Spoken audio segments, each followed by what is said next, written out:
Hello my dear friend, welcome to education point online. So friend, कैसे हैं आप लोग? आई होप बहुत अच्छे होंगे।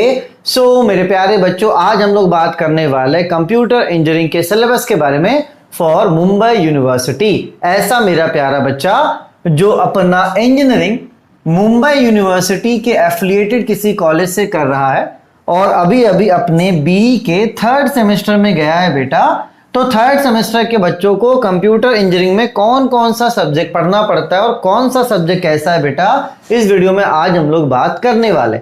देखिए बेटा, एक बात आप समझिएगा, जब आपने एडमिशन लिया था इंजीनियरिंग में तो फर्स्ट ईयर क्या था? कॉमन था। आप फिजिक्स पढ़ रहे थे, आप केमिस्ट्री पढ़ रहे थे, आप मैकेनिक्स पढ़ रहे थे, ये सारी चीजें आप पढ़ रहे थे बेटा। लेकिन अब आप आ चुके हो सेकेंड ईयर के थर्ड सेम में, तो थर्ड सेमेस्टर में अब वो आप सिर्फ वही सब्जेक्ट पढ़ोगे जो आपका कंप्यूटर इंजीनियरिंग से क्या है बेटा, रिलेटेड है। तो अगर आप एक बात समझो, तो अब जाके आपका रियल में क्या हो रहा है, इंजीनियरिंग स्टार्ट हो रहा है। तो एक बात आप ध्यान रखिएगा कि पूरे इंजीनियरिंग में अगर कोई सबसे इंपॉर्टेंट सेमेस्टर होता है तो वो थर्ड सेमेस्टर होता है। क्यों? क्योंकि यहां पर हम लोग कंप्यूटर साइंस का जो आपका बेसिक सब्जेक्ट है ना बेटा, वो स्टडी करेंगे। अब एक बात आप सभी को पता है कि अगर आपका बेसिक सब्जेक्ट अच्छा होगा तब चल के आपको आगे कोई भी दिक्कत नहीं होने वाला। अगर आपका बेसिक सब्जेक्ट वीक हो जाएगा बेटा, तो आगे आपको फोर्थ फिफ्थ सेमेस्टर में बहुत दिक्कत होने वाला है।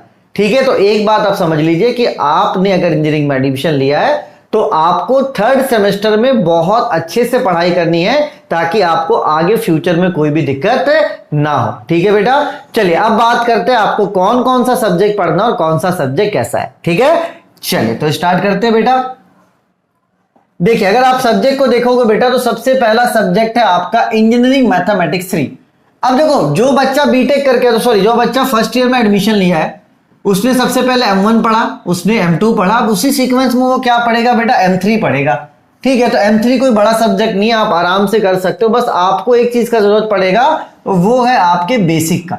अगर आपका बेसिक अच्छा है तो आप मैथमेटिक्स 3 में नहीं फंसोगे। लेकिन एक बच्चों को पता है मैथमेटिक्स 3 में दिक्कत आता है, वो बच्चे जो अभी डिप्लोमा करके बीई में एडमिशन ले रहे हैं। तो वहां पर क्या, ना उसने M1 पढ़ा है ना उसने M2 पढ़ा है, तो वो क्या पढ़ता है बेटा, डायरेक्टली मैथमेटिक्स 3 पढ़ता है। तो मैं वैसे बच्चों से रिक्वेस्ट करूंगा जिनका मैथमेटिक्स वीक है, या तो जो डिप्लोमा करके सीधे बीई में थर्ड सेमेस्टर में एडमिशन ले रहे हैं, तो उसको मैं रिकमेंड करूंगा कि मैंने मैथमेटिक्स 3 का पूरा कोर्स करवाया हुआ है, तो आपको लिंक मैं डिस्क्रिप्शन पे दे देता हूं। आप वहां पर जाके दो चीजें कर सकते हैं बेटा। पहला चीज क्या कर सकते हो, पहला चीज आप ये कर सकते हो कि मैंने पूरे M3 के सिलेबस को अच्छे से डिस्कस करा है, पूरे M3 के सिलेबस को, कि कौन सा चैप्टर कैसा और अपन को किस तरीके से कौन से प्लान में पढ़ना है। ठीक है, तो इस वीडियो को देखने के बाद आप मैथमेटिक्स 3 का जो वीडियो है लिंक मैं डिस्क्रिप्शन पे दे देता हूं, आप जाके उसे चेकआउट करो ताकि आपको अपने सिलेबस का आइडिया हो जाए कि सिलेबस में आपको कौन सी चीजें पढ़नी और कौन सा सब्जेक्ट पर कौन सा जो टॉपिक है वो कैसा है। ठीक है बेटा, चलिए तो मैथमेटिक्स 3 तो मैं करवा दूंगा, तो ये प्रॉब्लम आपका क्या हो गया, सॉल्व हो गया। ठीक है बेटा, चलो अब आते हैं दूसरे सब्जेक्ट में जो है discrete structure and graph theory. अब एक बात आप समझिएगा, कंप्यूटर इंजीनियरिंग के बच्चों को, ठीक है, कुछ बेसिक मैथमेटिक्स आना चाहिए। ये मैथ्स तो अलग है बेटा, इस मैथ्स को आप अलग रखो, कुछ बेसिक मैथ्स आना चाहिए। ठीक है, जो कि होता है बेटा आपका लॉजिकल मैथ्स। जो क्या होता है बेटा, आपका लॉजिकल मैथ्स होता है, जो आपको सीधे यूज होता है कोडिंग वगैरह में। जो सीधे कहां यूज होता है बेटा, जब आप कोडिंग करोगे या तो वेब डेवलपमेंट करोगे तो आपको वहां पे डायरेक्टली वो यूज होगा। तो ये जो डिस्क्रीट स्ट्रक्चर है ना बेटा, इसी में अपन को क्या पढ़ना है, बेसिक मैथ्स पढ़ना है। Basic math for computer science engineering. तो एक बात समझना, ये जो discrete structure and graph theory है, ये आपका लॉजिकल मैथ्स वाला सब्जेक्ट है। यहाँ पे सेट पढ़ोगे, रिलेशन पढ़ोगे, फंक्शन पढ़ोगे, ग्राफ पढ़ोगे आप, और साथ ही साथ अलजेब्रिक स्ट्रक्चर पढ़ोगे। तो ये सब्जेक्ट थोड़ा सा टफ है। क्यों बेटा टफ, मैं इसलिए इसको बोल रहा हूं क्योंकि ये थोड़ा सा टाइम कंज्यूमिंग है।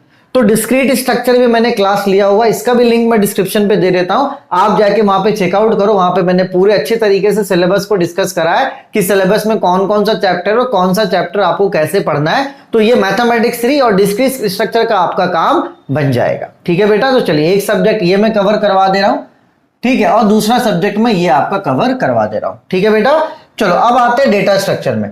अब देखो बेटा, डेटा स्ट्रक्चर भी एक तरह से समझ लो कि डिस्क्रीट स्ट्रक्चर की तरह ही। और एक अच्छी बात है, बताओ अच्छी बात क्या है बेटा, कि जब आप डिस्क्रीट स्ट्रक्चर के कोर्स को परचेस करोगे ना, तो डेटा स्ट्रक्चर का 2 चैप्टर हो जाएगा उसमें। एक है आपका ग्राफ, जो कहां पर है बेटा, जो डिस्क्रीट स्ट्रक्चर में, और दूसरा आपका ट्री, जो मैंने डिस्क्रीट स्ट्रक्चर के कोर्स में लॉन्च कर दिया है। तो कुल मिलाकर ये जो डेटा स्ट्रक्चर है ना बेटा, इसमें 5 से 6 मॉड्यूल हैं आपके, जिसमें 1 से 2 मॉड्यूल तो थ्योरेटिकल है और बाकी इंपॉर्टेंट जो मॉड्यूल है उसमें मैंने ग्राफ और ट्री कवर करवा दिया है। तो अगर आप डिस्क्रीट स्ट्रक्चर का कोर्स लेते हो तो डेटा का काम भी आपका हो जाएगा। तो ये 3 मेजर सब्जेक्ट्स मान लो कि ये मैं कवर अप आपको करवा दूंगा, ठीक है। पहला आपका मैथमेटिक्स 3, और मैथमेटिक्स 3 मैंने क्या बोला, एकदम बेसिक लेवल से, 0 लेवल से। अगर किसी बच्चे को कुछ भी नहीं आता है ना, तो वो भी अगर उस क्लास को ज्वाइन करेगा तो मैथमेटिक्स अच्छे से सीख जाएगा।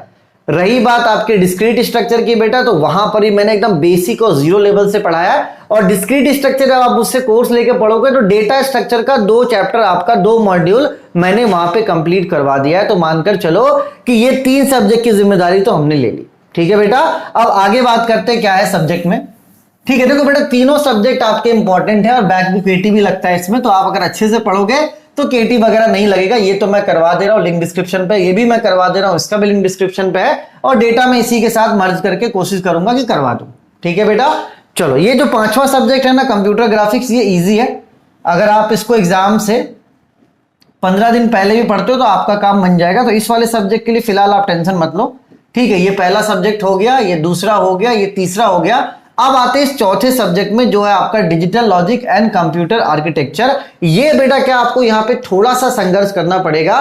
तो मैं क्या बोलूंगा ना बेटा, कि ये जो आपका सिलेबस है, आप क्या करना, सबसे पहले यूट्यूब में जो इसके मॉड्यूल है ना वो सर्च करना, जो इसका मॉड्यूल है वो आप सर्च करना बेटा। और मॉड्यूल सर्च करने के बाद बोलोगे सर थोड़ा कंफ्यूजन हो रहा है, चलिए मैं इसी के सब मतलब आपके सिलेबस में आके समझाता हूं कि आपको किस तरीके से प्रिपेयर करना है। फर्स्ट ऑफ ऑल आप ये देखिए, ये मैथमेटिक्स 3 का सिलेबस है। आप अगर सिलेबस के लिए आए तो स्क्रीनशॉट ले लीजिए, है ना। ये मैं पूरा कवर करवा चुका हूं, लिंक मैं डिस्क्रिप्शन पे दे दे रहा हूं, आराम से जाके वहां पे आप देखिए, ठीक। ये आपका discrete structure and graph theory जो मैंने पूरा कवर करवा दिया, इसका भी लिंक मैं डिस्क्रिप्शन पे दे देता हूं, आप जाके चेकआउट कर लीजिए, ठीक है। पूरे मॉड्यूल्स वहां पे कवर हो जाएंगे आपके। ये आपके डेटा स्ट्रक्चर है बेटा, है। ये तो थ्योरेटिकल, ये आप खुद से भी कर लोगे। और मैंने जो डेटा स्ट्रक्चर यहां पे कवर किया है वो ये वाला चैप्टर, ये आपका ट्री और दूसरा आपका ये ग्राफ। बाकी मैं एक और मॉड्यूल करवा दूंगा। देखो यहां पे बात समझिएगा, एक मॉड्यूल इजी है, एक आप खुद से कर लोगे, ये और ये मैं करवा दूंगा, 3 होगा। और एक मैं कोशिश करूंगा कोई भी करवा दूं, इन दोनों में से मैं एक कोई भी करवा दूंगा, ताकि आपका डेटा स्ट्रक्चर का भी अच्छा खासा पार्ट कवर हो जाए, ठीक है ना। चलिए आगे बढ़ते हैं बेटा। हाँ, अब आता है आपका digital logic and computer organisation and architecture को आप किस तरीके से पढ़ोगे, ये आप समझो।